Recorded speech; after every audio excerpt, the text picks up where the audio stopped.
Good afternoon, everyone, and welcome to today's event, the Integrated Review Parliamentary Perspectives, organized by the Council on Geostrategy, the newest foreign affairs think tank based in the heart of London and dedicated to making the United Kingdom, as well as other free and open nations, more united, stronger, and greener. The Integrated Review, which was published back in March, has been described as the most extensive review of the United Kingdom's defence, security and foreign policy since the Cold War. It aims to transform and restructure the UK as a global power to enable it to succeed in an era of intensifying geopolitical competition. The review states that the UK sees the Euro-Atlantic and the Indo-Pacific as an increasingly integrated geopolitical space. It is committed to an open and international order. It aims to lead in collective security. It embraces democratic sovereignty and looks to re-establish its technological leadership. Today, we have a fantastic opportunity to hear the views of the Integrated Review and the direction of the UK's defence and foreign policy in the upcoming years and decades from our distinguished panellists, the Right Honourable Baroness Neville-Jones, the Right Honourable Tobias Ellwood, and Tom Tugendhat. The Right Honourable Baroness Neville-Jones is a member of the House of Lords. She has a long career in national security and is presently a member of the Joint Committee on the National Security Strategy in the Houses of Parliament. She was Prime Minister David Cameron's National Security Advisor in opposition, becoming Minister for Security and Counter-Terrorism and a member of National Security Council for 2 years from 2010 to 2011. Prior to her parliamentary career, Baroness Neville-Jones worked in foreign affairs, having been a member of the British Diplomatic Service from 1963 to 1991. The Right Honourable Tobias Ellwood is a member of Parliament for Bournemouth East. He currently serves as the chair of the Defence Select Committee in the House of Commons. He was Parliamentary Under Secretary of State for Africa at the Foreign and Commonwealth Office from July 2016 to 2017, and also served as Parliamentary Under Secretary of State for Defence, Veterans, Reserves and Personnel at the Ministry of Defence from 2017 to 2019. And finally, I'm delighted to present Tom Tugendhat, who is a Member of Parliament for Tonbridge and Morling. Before entering politics, he was a Lieutenant Colonel in the British Army. After leaving the British Army, he worked on the Army strategy team, helping prepare for the 2015 Strategic Defence and Security Review, and also served as military assistant and principal advisor to the Chief of the Defence Staff. In 2017, he was elected as a chairman of the Foreign Affairs Select Committee. In 2020, he co-founded the China Research Group, a group of conservative MPs in the UK to promote debate and fresh thinking about how Britain should respond to the rise of China. Before we start, a couple of housekeeping rules. Our esteemed panelists will speak for about 30 to 35 minutes, and in the second half of our hour, we will move to a Q&A session from the audience. You can ask your questions during the whole course of the event, but please do make sure to indicate your name and surname, your affiliation, and to whom you are addressing your question. I would like to note that Baroness Neville-Jones will have to leave us a couple of minutes before 2 p.m. as she has another important meeting to attend. So without any further delay, Pauline, the floor is yours. Thank you. Thank you very much, Victoria. Well, as you've rightly said, the Integrated Review, I think, is a notable document, and it is different, I think, in a number of ways from the post-election foreign policy, defence and security reviews that we had in 2010 and 2015, and indeed even the work done under Mrs. May. And you might ask, well, in what ways is it different? Well, first, obviously, there's a difference in the UK's positioning, departure from the EU. And it does mean that some of the underpinnings that we previously enjoyed are no longer there, especially, I think, commercial. But freedom from common policies means that we have now a premium, I think, certainly on our freedom to act, but also on our self-reliance and on national motivation. And I think one of the things that comes through from the authors is the desire to see the UK as a nation acting in its own right on the international scene. And that involves making quite a lot of demands on ourselves. Because if we don't, nobody else is going to float our boat. So cozy EU blanket stripped away, And we've decided that we're going to open up our economy, we're going to champion free trade, and we're going to lead on climate change, and we're going to be generally very active. So change of posture. Second thing, I suppose it's right to say, is that while terrorism and organized crime still feature as threats to the security and social stability of this country, the integrated review does focus on international power politics in a way that was not done in the earlier integrated reviews. And it paints a picture of power politics back with a vengeance. And for those who've been around as long as me, there are shades of the Cold War. The scene that's painted is one that's darkening, and tension is rising. And I think the review is correct when it says that the main theatre for the UK of our operations is going to remain the Euro-Atlantic area, with an increasingly malign and risk-taking Russia as the main antagonist. And I think we have to focus on what the Russians are doing in a way that we've been moderately comfortable about it. And I don't think we can any longer be comfortable about Russia.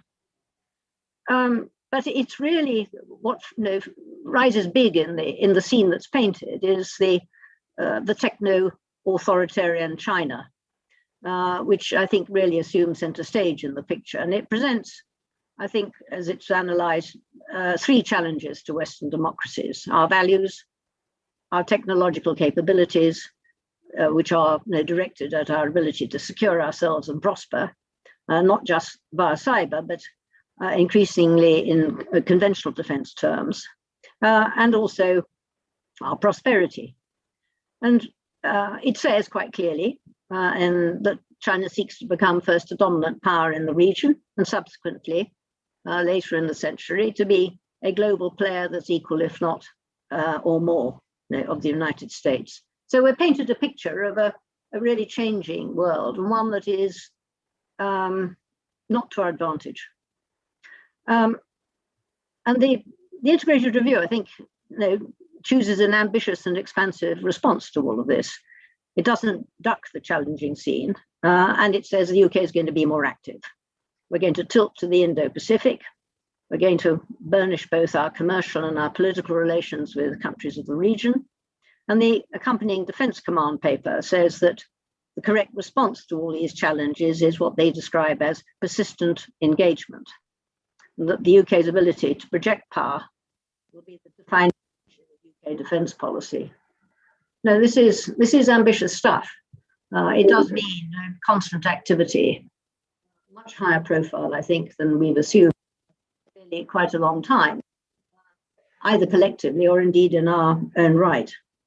And the command paper also emphasizes the importance of democracies not losing the technological edge that they established and maintained throughout the Cold War, and cites examples of where adversaries, notably the Russians, have developed capabilities which could seriously impede the effectiveness of UK operations. I think that's a warning, and one that we have to take seriously. We need, having stated it, we do have to rise to the challenge of actually meeting the threat that it represents. So what are we saying about our posture? That we're not going to be just defensive, we're going to be activists, and we're going to be interventionists. Now, the heavy emphasis on technology, I think, is the element in the integrated review, which in my view most distinguishes it from its predecessors and justifies the integrated nomenclature that's used. And I think that's intended to be in three areas: integrated domestic and foreign policy, integrated policy formulation across government, which follows, and a much greater integration between civilian and defense R&D in an age of dual-use technology. Now, all of those things, in my view, make sense. The integrated review spends a good deal of time, and this is not necessarily something you'd expect in a review which is ostensibly foreign policy and defense. It spends a good deal of time on UK domestic policy and on setting out the goal of the UK being a technological superpower. And it picks out AI, quantum, and bioengineering as three of the most significant technologies in which the UK, needs to invest for strategic reasons. And the R&D investment target of 2.4% of GDP is reiterated. That's going to be very hard to meet. So what does one make of all of this? Well, I think in the wake of departure from the EU, the government's right to set out an invigorating and ambitious goal for the country, global Britain. It's one that demands that the UK take the initiative. I think nothing could have been more depressing, really, or played to our detractors if we'd presented as a shrunken vision with ambition cut to size. So I do support being ambitious. I also think that the analysis of the world that emerges from the papers is notably more explicit and upfront than the last review, and particularly about China. And the strategy contains, in my view, a lot of the right responses. And the impression given, I think rightly, is that there's no time to lose in strengthening defense and increasing resilience. And a lot of things that are said don't apply just to the UK, they apply to Western allies generally. But the question I think we have to ask is, are we up to this challenge? In the last decade or so, I think the UK, along with other Europeans, has got used to living quite a nice, quiet life, limiting responsibilities for defense and security and sheltering under the US umbrella. Terrorism has been an unpleasant intervention, but in an otherwise really reasonably tranquil scene. Now the UK has risen well to the terrorist threat, and indeed to our need to protect ourselves in the cyber world. So it shows we can get organized, and we can do things. And my goodness, we need to continue building and being serious about the threats that face us. And I think the other thing that has happened, which is significant, is the way in which the pandemic has forced us to look very carefully again at ourselves and our assumptions. And in a very terrible episode in world events, it has actually, I think, awoken a new sense of the need to examine assumptions, because I think we all sense that the quiet life is over. And we have shown ourselves to be capable of very good, high quality and forward-looking organization. Not initially, but certainly subsequently in COVID. And all of these things, I think, are important attributes, because they very much, I think, are a key part of my worries about now. I'll turn to some of the things where I am anxious about the strategy that's been set out. I think it's a good strategy, but I am anxious about our ability actually to rise to it. So what about this bold vision? Well, I got I think, anxiety in really two areas. One is the will and ability of the allies to work together, and the will and the ability of this country to pursue a sustained policy over a broad front over time, when you need time actually to realize a strategy and indeed make it affordable. I think one of the things that happened in the last, certainly during the Trump era, but probably a bit longer, is that the allies are no longer working together in the way they were accustomed to. I think our sense of the world going in our direction has loosened the bonds of consultation. It's loosened the bonds of acting together. And I do very much think that if we're going to succeed, those bonds have to be rebuilt. Now, it's very early in the Biden presidency, where I think leadership does lie in this area, but it is going to be, I think, very important if we're going to have a consensus on where the boundaries of policy lie in relation to China. And we do have to build a policy in that area, and it's only going to be effective and prevent us being picked off, individual allies being picked off individually by China, if we do act together and we do have a strategy and we do agree it and we do actually implement it. I think that's a big task. That's not one that lies just with the UK, though we should be, I think, an important player in that. but I am anxious about our will and ability to actually get that act together. I won't go on about the sort of detailed scene, but there are plenty of indicators of a kind which, in my view, will make it difficult. It also, I think, the whole question of how we handle China is not an area yet of consensus inside the UK. And the consensus you have nationally and what you do as an alliance, of course, are deeply related. So that's one area where I think there's a great deal of work to be done, which arises out of, not dependent on the integrated review, but it's certainly a task. My second area of anxiety really lies closer to home. I don't think that the UK has a good record in recent policy making of good continuity. No, we have tended to chop and change. Policy has been short term and has been sort of battled around as part of political warfare. There's been a relatively poor record at planning, implementation, and execution of policy decisions which demand time for their fruition. And we habitually cheese pair public investment in identified priorities. Now, these are weaknesses. And I don't think, on the basis of our current performance, or our recent performance, the integrated review is going to succeed in producing the results that it should.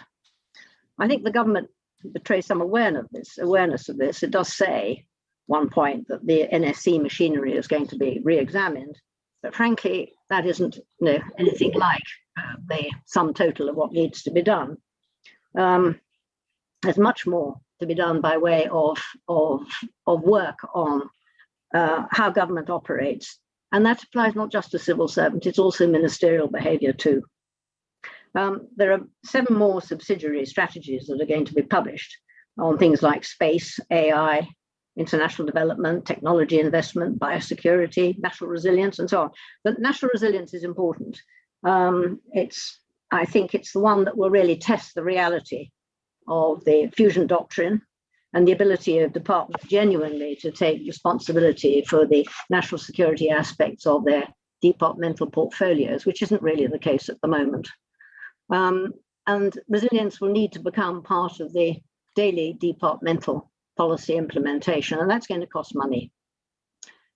So just 2 final points. This business of technology investment, which is, the underpinning of being a technology superpower. Now, the 2.4% GDP goal that we've set for R&D investment, we don't plan to reach that until 2027. We're already, at, I think we at the moment we spend 1.8%. We're way below our peers and competitors. The time we get to 2.4% in 2027, they'll be well ahead again. I just don't think we can afford this performance. And a lot of the money in that percentage actually is expected to come from the private sector. So I am anxious about that. And we already begin to see, I think, some of the worries that habitually relate to the way we perform, in that, you do the science, and then there's a gap in the funding, and then the exploitation, the commercial exploitation takes place elsewhere. Very serious and habitual habit, and we have to stop it. We have to put more resources in. And I don't think that there is at the moment any particular plan on the part of government to do that. But I am extremely concerned about one of the key pillars of this strategy actually not being strong enough. The other thing I just say is, I'm not going to pinch Tobias's knowledge of defense, which is much greater than mine, but I am concerned about the capability gap between the cuts that are going to take place in some of the capabilities that exist now, defense capabilities, and the date on which new capabilities with a higher technological element in them will actually come on stream operationally. We've got to keep that gap, seems to me, because it's going to occur during a time when we need to be capable of acting nimbly, acting quickly, acting with allies, and being a framework nation as we wish to be. We got to keep that gap as short as possible, which in turn means that the money and the resources need to be forthcoming. Is this going to be an important document? Well, I hope so. It's capable of being a living document, absolutely capable of being a living document, because it does look ahead. And it does have scope to the policy framework that it sets out. But it's only going to succeed if it's really underpinned by detailed planning, the necessary resources, and good government. Thank you. Thank you very much, Pauline, for sharing your insights. Tobias, we look forward to hearing your views. Well, thank you very much indeed for the opportunity to follow from Baroness Neville-Jones and say a few words today on such an important subject. I'm very much welcome this integrated review because it's long overdue. We've been a bit distracted by Brexit. Certainly COVID has taken our eye off of the ball.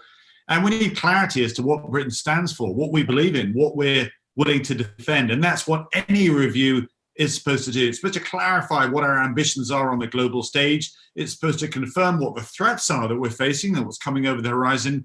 And then finally, it's supposed to actually nudge us towards advancing our defense posture in response to those two first points. And look at the document itself, and it's bulging with things to do as to what Britain wants to do on that international stage. Firstly, become a science and tech superpower by 2030, shape international order, tilt to the Indo-Pacific, be a force for good on human rights, create a space force, invest in cyber power, reform the global health system, challenge Russia and China as these growing threats, deploy UK soft power, lead NATO in Europe, step up in Africa and in the Gulf, champion fair and free trade, build the national resilience, and help solve climate change. That's all in the document. That's a lot. That really, really is. So obviously, we then have to make sure we just have the necessary designs and defense architecture to make that happen. And that then becomes my concern, because they're all the positives that we want to do. But when you look at then how dangerous the world is becoming, you then ask yourself, well, are we able to actually not only just defend ourselves, but work with allies to meet the multiple complex threats that are coming over the horizon? Now, just a flashback to the Cold War, we spent about 4% of GDP on defense today. I argue that today the complex threats that we face are cumulatively larger or greater than what we faced in the Cold War. Extremism, cyber, space weaponization is taking place, growing authoritarianism on the rise, a blurring between peace and war, state and non-state. It's constant political competition. And add to that the two huge power bases of Russia and China, different in their ways. Russia more acute, China more long-term. And you have to ask yourself, is 2.2% GDP enough to deal with all those threats? And my answer is absolutely not, because you don't need to be an internationalist to recognize that the Western democracies are shrinking, authoritarianism is growing. And if we want to defend the way we live, the way what we believe in and so forth, working with our allies, then we really need to up our game, pull our socks up. So it's so important now that we start working together with our allies, most closely the United States. And that, I'm pleased to see, is also part, front and center of the integrated review as well. Go back to the challenges after the Second World War. It was that document, the Atlantic Charter, that bond of commitment to support democracies that then led to many of the Bretton Woods organizations that have served us well, but are now looking a little bit dated. So, the Western ability to perhaps make sure our global order works is starting to fray, and that needs to be updated. And I'm afraid our adversaries have taken full advantage of the fact that the West has become perhaps a bit risk averse, that we're not working together as we've done in the past, not least on the trade side indeed. We don't have the international institutions able to hold errant nations to account anymore, and it's so important that we work together. The next 10 years will be critical, simply because of the power shift that we're seeing from the United States to China. If we don't get this right soon, then I'm afraid we're going to be in a very difficult place for the rest of the century. Now, this year is an interesting year because we host the G7 nations down in Cornwall. I mention that because when you put the G7 nations together, along with India and Korea and Australia, you get over half the world's GDP. And I think this is a fascinating place to start with, to say, let's reestablish some rules on trade and security using those nations themselves, for which we then encourage other nations then to join with us. Because if we don't, I'm afraid China is extending its influence, as we've heard, across the world, ensnaring countries into its way of thinking. And that, for me, is the face of the Cold War. And that, for me, is where things are actually going if we're not careful. The Cold War that we will face with China is not a build-up of military might either side of an Iron Curtain. What it's going to be, essentially, is individual countries forced to look one way or the other. Work with China and its One Belt, One Road programs, its technological gifting, its military support, which it just hands out free of charge, or work with the West as well. And the West needs to upgrade its counterweight of what our offering is instead. All those Commonwealth countries that we see across the world that we assume are going to look towards the West, well, many of them are being plucked off one by China. I'm afraid the integrated view doesn't actually cover this at all. And that, for me, is the biggest challenge over the next 10 to 20 years. I like the idea, though, that we're starting to protect ourselves, become more cyber resilient, introduce a space force as well. But as Baroness Neville-Jones mentioned too, there's a worrying effect, a consequence of that to our conventional capability. We're losing 10,000 troops, we're losing tanks, armored fighting vehicles, Typhoons, F-35s are being cut back, heavy lift aircraft, and indeed frigates as well. Now, this, for as an analogy, is a bit like making sure that your computer in your home has all the software it needs, because from a cyber perspective, you're very, very protected, but then you leave your front door open. We mustn't forget that just because new threats are coming on board, the old ones haven't disappeared. So it's so important that we make sure that we expand that defense budget. If you don't do that, then I'm afraid the number of frigates that we're going to have to our surface fleet will not be large enough to be able to contain the challenges that we face. Now, just a couple of days ago, Russia sent 6 frigates through the English Channel heading towards the Mediterranean. And we're sending 1 into the Black Sea right now. We need to double the size of our surface fleet if we're going to protect our trading routes that are now looking as we tilt towards the Indo-Pacific, if we want to make sure that the Middle East is also protected as well. We need to reassert ourselves, because otherwise we will leave vacuums of space and they will pretty much be filled very fast by China's growing capability. Their navy is growing the size of ours every single year, and we need to recognize that. And I was hoping that there would be this Sputnik moment, if you like, a recognition, like when we recognized in the Cold War, or the beginning of the Cold War, what the dangers were over the next 10, 20 years. We haven't had that yet. We're still, in the hope perhaps that China will mature into a global responsible citizen. I don't think it's going to happen. They want to, push their influence under their rules themselves. So it's a huge opportunity, this integrated review, to make sure that we review the way we do business, not just in Britain, but the West as well. Now, we had 4 wasted years under Donald Trump.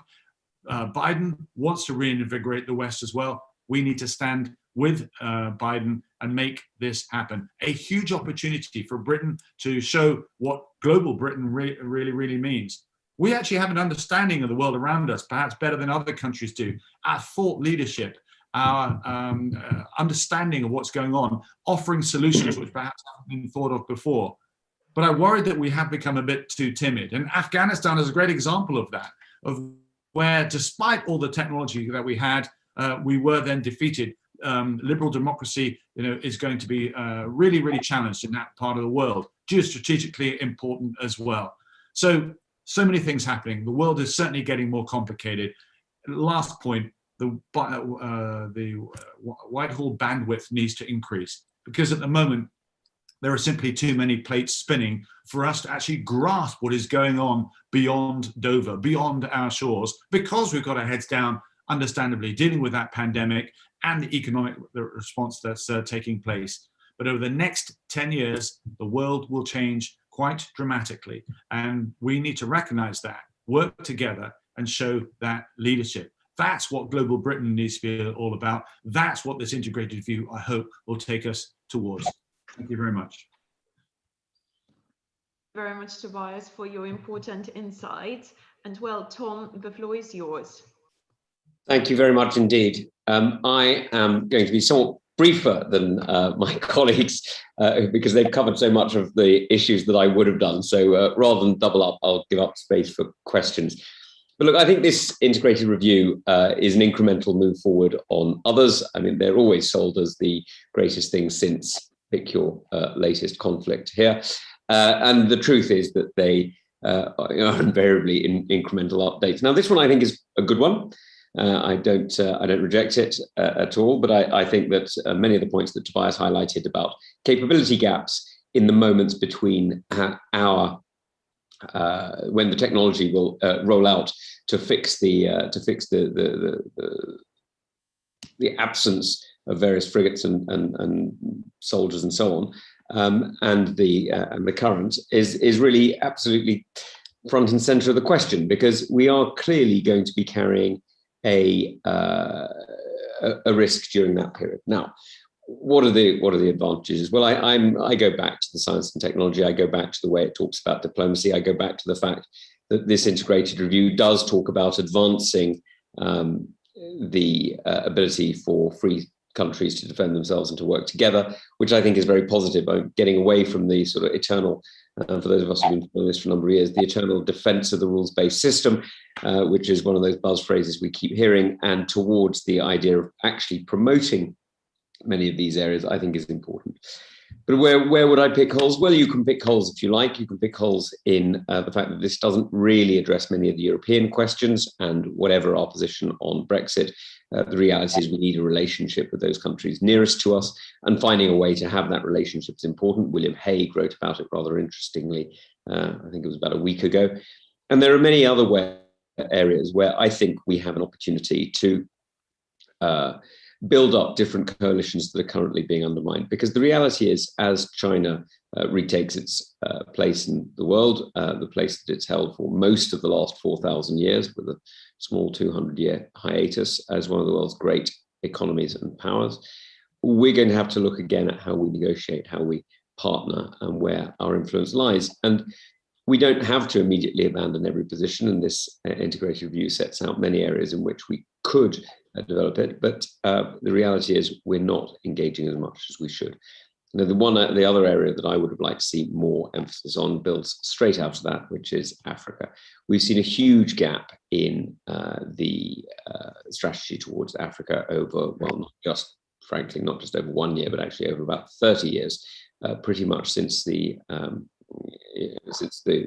withdrawal from empire. The British relationship with Africa has either been dominated by aid or has been entirely responsive to crises. What we need to see is a different strategy, and one based on a proper engagement with some of the world's most populous, fastest growing, entrepreneurial, and indeed dynamic societies. And I think that's where we can get to, but at the moment it's not where we are. So there's a few points, but given that the questions will no doubt be much better than my speech, I will turn to that. Thank you very much, Tom. And well, we will open now our Q&A session. So the first question is from Aaron Newell, who is one of several FCDO senior policy planners. Successful implementation of the integrated review will require domestic consent for the ambitious goals Baroness Neville-Jones has rightly highlighted. To what extent do our esteemed panelists think the British public get the IR and are willing to get behind it? From experience, we struggle to help the public understand the Russia threat until Salisbury. Will it take something equally as shocking to help them understand the multifaceted threats posed by China? Pauline, would you like to start? Yes, it's a good question. One of the things I notice about the way we behave these days is foreign ministers don't make speeches about foreign policy or defence or the world. And if they do, they tend to do it abroad to foreign audiences. But at the moment, recently, they haven't made any. And that is a major vehicle for telling your publics about the world that they're living in. So publishing learned documents isn't enough. The government actually does have to have a communication strategy. They can talk about that, but they certainly do need to explain why it is that we face a more difficult world its nature, and also what the effort that we need to make. And I think those are important tools in the hands primarily of ministers. Are we going to have to wait for an awful event? Actually, I think the understanding of China, increasingly as a country that influences, the world we live in and our freedom of action and the values we stand for. I think there is actually a widening perception of that.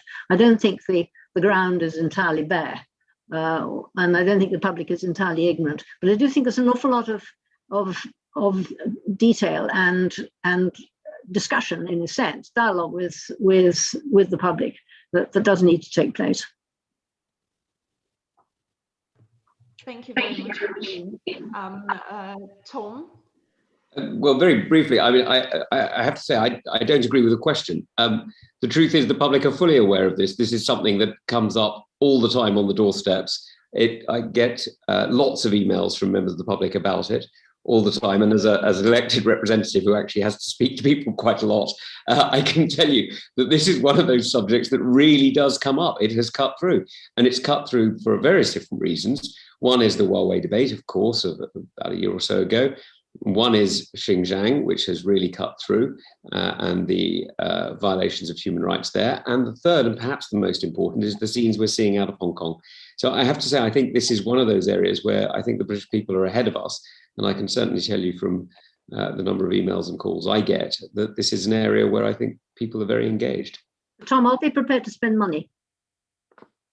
Fine. Are they prepared to spend money? I mean, the crucial issue is if they're aware of it. Is the general public prepared to see the defence budget go up and other forms of expenditure go up? Yes, I think they are, actually. I mean, you do. Oh, that's very important. I mean, I think that's. I mean, there's always demands for public money on everything, as is ever the case. But I think it is not a very difficult argument to make to argue for 2.2% on defence. And I don't think it's a very difficult argument to increase that proportionately to the threats that we face. So actually, I think this is a relatively open door. It is interesting to me that when I campaigned knocked on doors in various parts of the country for the recent local elections, which I've done, it is something that comes up. Now, does it come up as much as the local school or local hospital? Of course not, but you wouldn't expect it to. But it certainly does come up, and it is an area where the British people, I think, are very committed to the idea that they have international friends and partnerships. And I think we understand as a nation much better, I think, than many countries, that we are truly globally connected. Now, of course, that's partly a legacy of empire. Obviously, it's a legacy of the fact that there are people who have relationships, family relationships in New Zealand, Australia, Canada, the United States, and so on. But it's also that things like Amazon have changed the way in which we view shopping. And so there's a real awareness, I think, in many parts of the country that foreign affairs isn't about foreigners. Foreign affairs is about us. Thank you very much, Tom. Tobias? Yeah, that last point Tom made is so important, is what happens overseas doesn't stay overseas. It is a global community now. It's very much an international village. And our trade is reliant on access right across the globe. And when another country, such as China, chooses to rewrite the rules or reinterpret them in their own way, eventually it will affect us. New Zealand is a great example of that. They've just left large parts of the Five Eyes community. Who would ever thought that would have happened? But when you look into the details, you realize that they've signed up to the One Belt, One Road programs, infrastructure programs, and that would be threatened if they were to stay too close to the West. So countries are now being forced to make decisions to look left or right, and that we need to wake up to. I do stress, though, that we need to have a more robust conversation and stop being in denial with the British people. They would want Britain to be strong.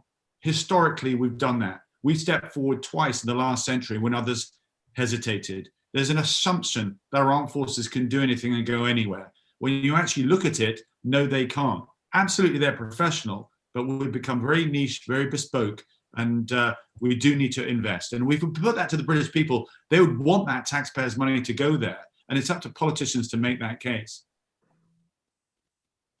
Thank you very much, Tobias. Another question is from the Georgian ambassador to the United Kingdom, Sophie Katsarava.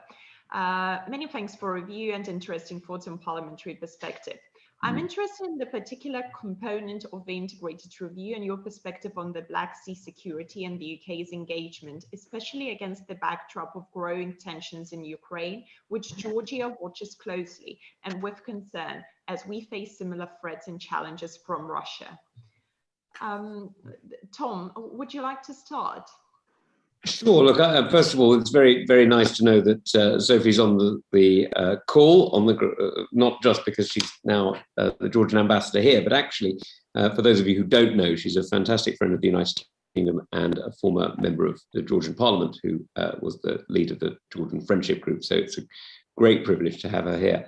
Look, I think the question that Sophie raises is absolutely essential, and it's really important that we do partner with others. When we look at, and Tobias spoke about this earlier, when we look at the troop movements that we're seeing, well, I was going to say in Russia on the borders with Ukraine, actually some of them seem to be inside Ukraine in different ways, not quite on the scale that we're seeing in other parts. But, you know, we are seeing a deeply concerning series of pressures going on there. And we're also seeing, of course, the occupation of Abkhazia and South Ossetia, two Georgian regions that frankly should be returned to the government of Tbilisi rather than the somewhat spurious semi-autonomous republic they claim to be, that are in fact entirely Russian satellite states. So I think that it's absolutely essential that what we look at is how we bring together the partnerships between our peoples. Now, this is something that I'm very keen to do with Georgia, I'm very keen to do with Ukraine, but actually very keen to do with other countries around Europe too. Because although Ukraine and Georgia are on the front line, the reality is they are providing an essential first-line defense for the rest of us. Thank you very much, Tom. Pauline, please. I'm not sure I've got great wisdom to add to what's just been said. What I don't detect at the moment is any kind of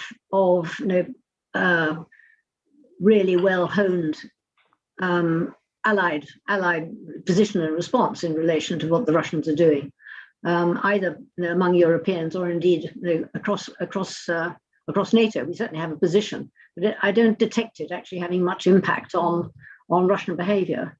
And the issue is how do we prevent this situation spiraling out of control, because it does now seem extremely hot. I know Tobias may have views on how dangerous and how near a spark we are, but I think it's quite worrying. Very much, Pauline. Tobias, please. Yeah, I'm very concerned about this. The Defence Select Committee did a study on this this morning, in fact, and Tom Tugendhat joined us for that. And half of Russia's land capability, military land capability, now have moved to surround eastern Ukraine. I hope it isn't the case, but I fear that an invasion is imminent, and that is concerning. This is Russia taking advantage, as I mentioned before, of the absence of a collective will by the West. There is simply no chance that NATO is in a position to respond in time, and we'll see the Donbass region potentially, fall and become another satellite, as indeed, as Tom mentioned, Abkhazia, South Ossetia, and indeed the Crimea as well. And this is all because Putin wants to look strong and reignite that idea that it is a superpower. He controls his own people. We've seen that with Navalny, and now he's taking advantage of a disunited West. Now, Biden has spoken very firmly about this, but actually, what can we do about it? It is not the hill that we're going to die on. And he will create, by doing so, Russia will create another buffer between Russia itself and indeed a West, which over the decades has encroached ever closer.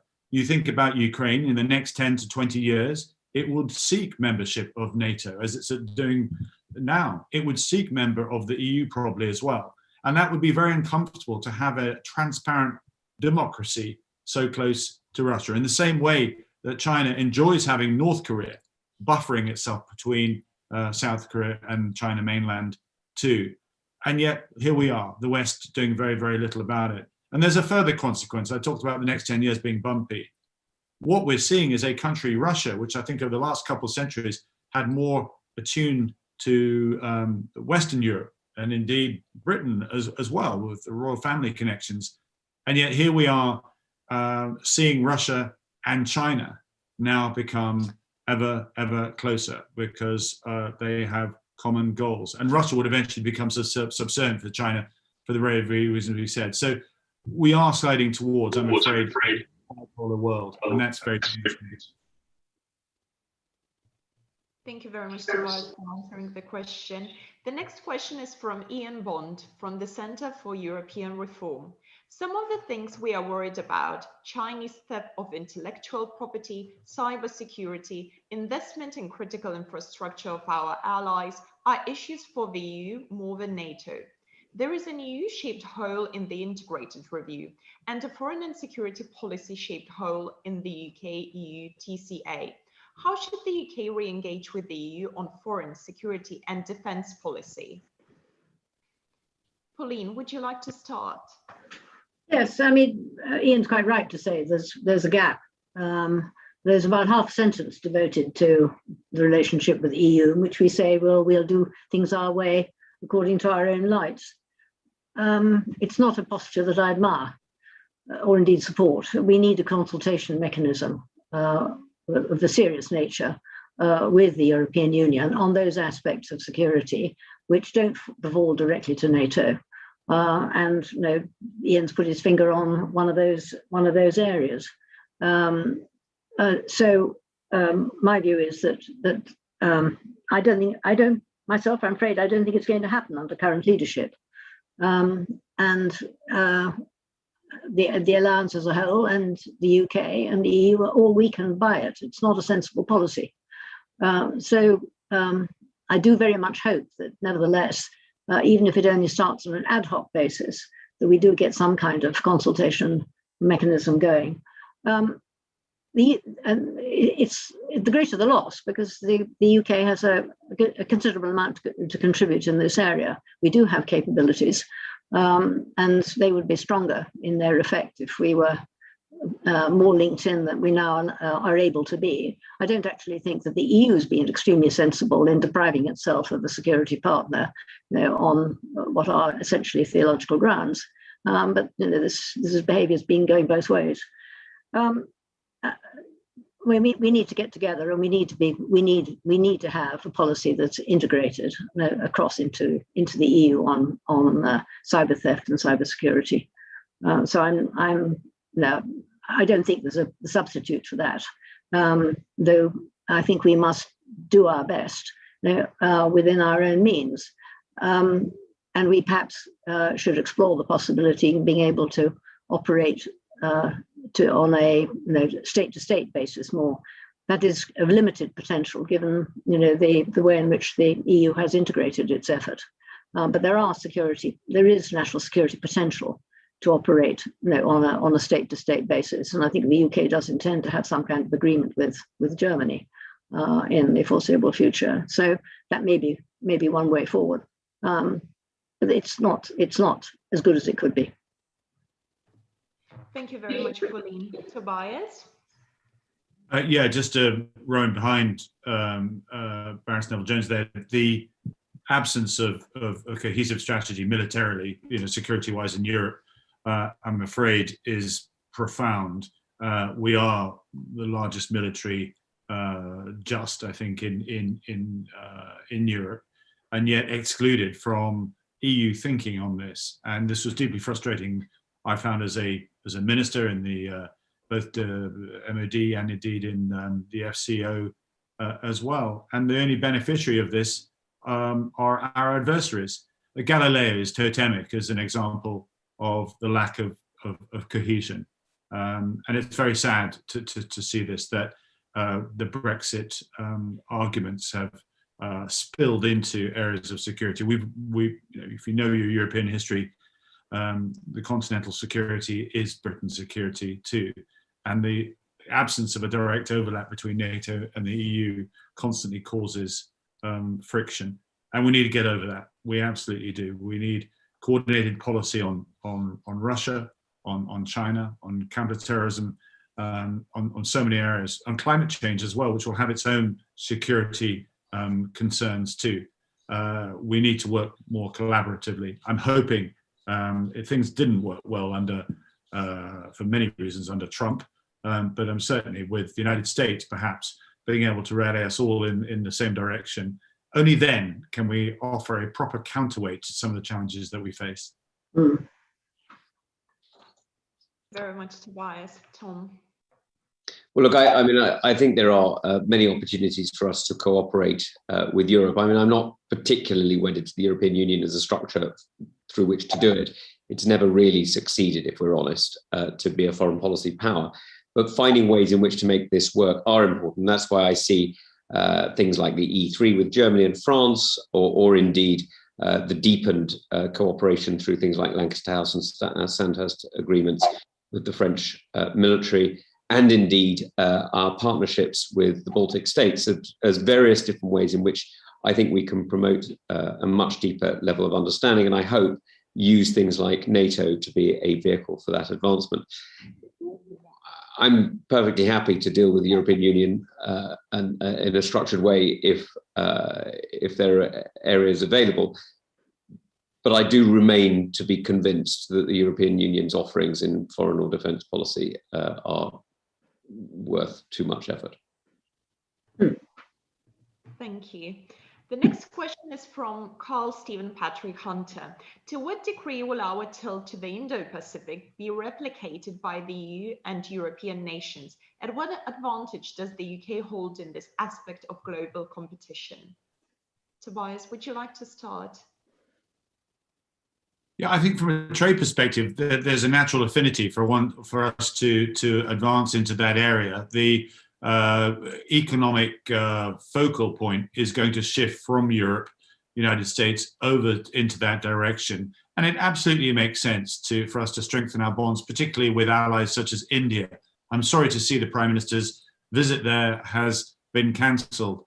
The place that I feel a bit curious about, given the very point I made about our defense budget has not improved, is the idea that we're going to stretch our security forces over to that neck of the woods.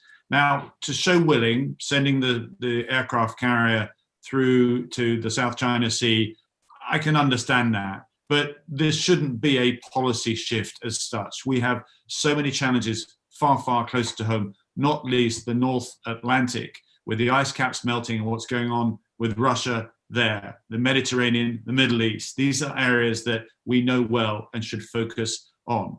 And the idea that we send an aircraft carrier over to the South China Sea and not through the Taiwan Strait, I just think is completely wrong. It's showing how timid we've become. The idea is that we underline international waters, and if we then go there, but fear of upsetting China, we avoid the Taiwan Straits, why bother going in the first place? Thank you. Thank you very much. Tom, over to you. Well, I think there's an awful lot that many European countries are already doing there. So Germany has been, the EU has been an observer at ASEAN for many years. Germany has had an embassy to ASEAN. Germany, of course, has got a frigate going out to the area. And of course, the French, most noticeably, of course, have New Caledonia, where they base an entire unit. So, there are many, many European aspects, European elements with which we can partner. And I hope we will.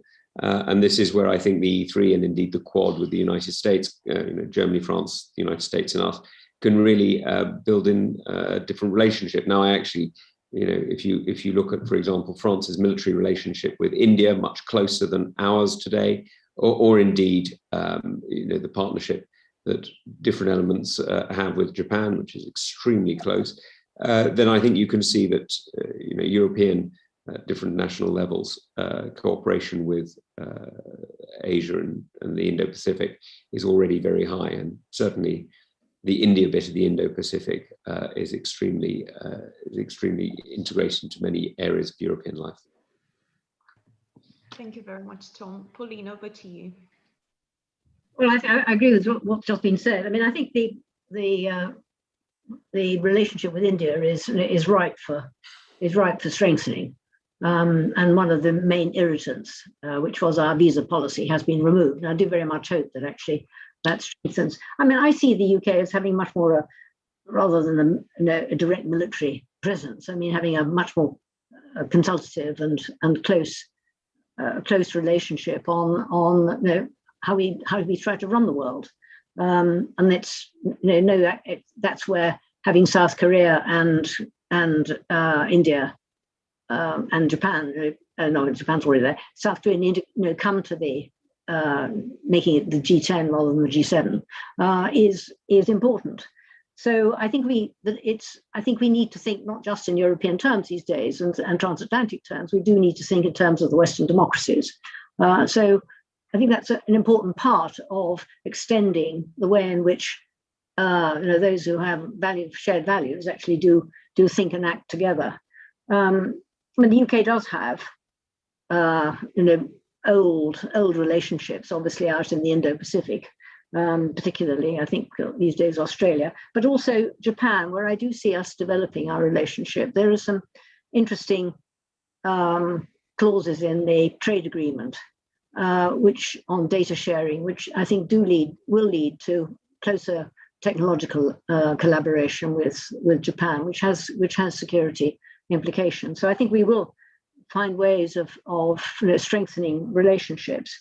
But ultimately, our area of direct military responsibility is clearly the Euro-Atlantic. I agree what's been said about Taiwan. And Taiwan, I think, is, if I were worrying about the two places in the world where I fear we may see fighting, I mean, Ukraine is one, but Taiwan's the other. The Chinese are increasingly aggressively active in the straits, in the air and in the waters around Taiwan. And I do wonder whether they don't feel they now have the opportunity actually to take the place by force. I mean, the way they've scrubbed the Hong Kong model means that they no longer see it applying. And I think if you look at the way they build their rhetoric, which is all pointed at being dominant by 2050, this must be part of the plan. So I am extremely concerned about Taiwan, and it doesn't make sense, to go out there and then duck the main challenge. Thank you very much, Pauline. It is already 2 p.m. and unfortunately our event has come to an end. Today we had a fantastic opportunity to hear from our distinguished panel, the Right Honourable Baroness Neville-Jones, the Right Honourable Tobias Ellwood and Tom Tugendhat on the recently launched integrated review in the direction of the UK's defence and foreign policy in the upcoming years and decades. I would like to sincerely thank all our distinguished panelists and the audience, and I do hope that you have enjoyed the event. We have now started our events program and will be bringing you more discussions on geostrategic issues and environmental security matters. You can check the upcoming events on our website, and you can subscribe to our events on www.geostrategy.org.uk/subscribe. Thank you very much for taking part, and see you next time.